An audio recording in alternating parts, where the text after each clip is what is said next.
It's a Fox News alert. You're looking live at the Las Vegas Strip, where at 10 o'clock Las Vegas time, a lone shooter on the 32nd floor of the Mandalay Bay Hotel opened fire. At least 20 dead, 100 injured, including two police officers. This is Sheriff Joseph Lombardo. So we are going to, with the Las Vegas Metropolitan Police Department. And now let's take a pause so our affiliates can join us here on Fox News Channel in just a matter of moments. Before we get to the bottom of everything associated with it. But it's one of the things I wanted to update you with is we have located the vehicles that I had put out in the first briefing, and we believe we're confident but not 100% sure we have located the female person of interest. So I want the people to feel confident and calm in that aspect, that we've accomplished a lot in a short period of time. Now, the number of injuries, I do not know yet, but we are looking in excess of 50 individuals dead and over 200 individuals injured at this point. I do not want to give you an accurate number and it be wrong, so subsequently, that is why I'm portraying it in that manner. Now, the suspect, I am going to provide you his identity at this point. His name is Stephen Paddock. Last name spelled P-A-D-D-O-C-K, with the date of birth of 4/9 of 1953. As far as his history and background, we haven't completed that part of the investigation yet, but we located numerous firearms within the room that he occupied, and that's, like I stated earlier, it's going to be a long and tedious investigation.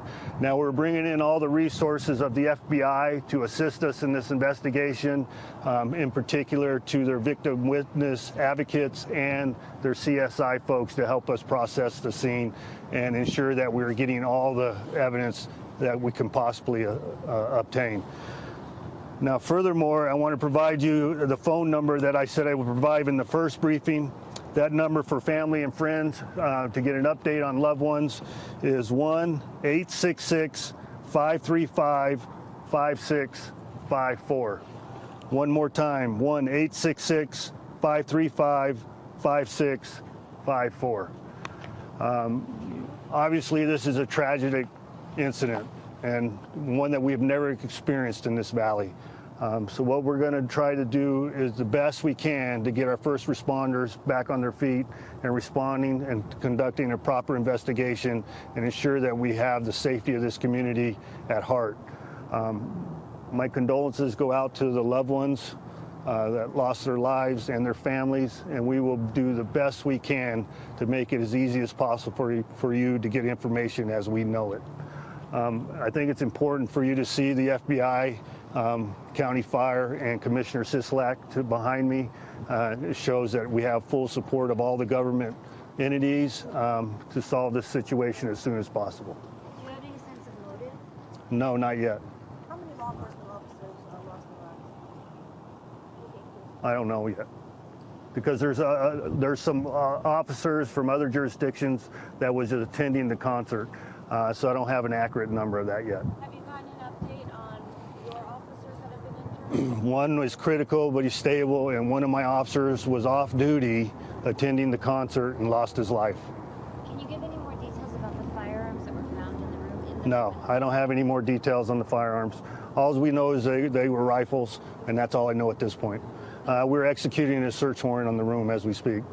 Sheriff, how are you doing? These are your guys that were out there on the road. How are you doing? We're holding up, and we're going to do the best we can. And I don't want to say that's what we're paid to do. It's because nobody's paid to do what we're experiencing right now.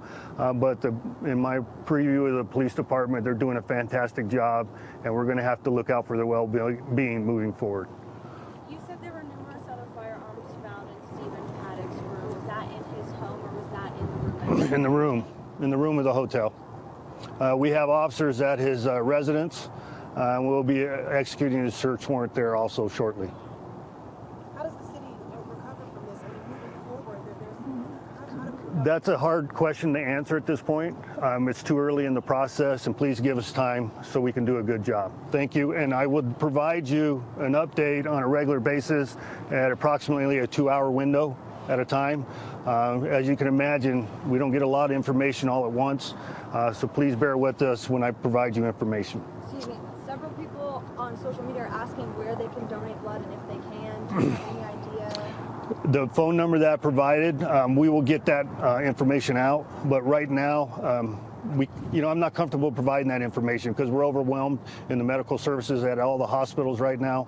But the United Blood Services has responded, and then once they get all their personnel on the ground and more people in place, we'll be able to provide that info. So this is for people looking for their loved ones? Looking for their loved ones. Are families still being directed to come here? Yes, ma'am.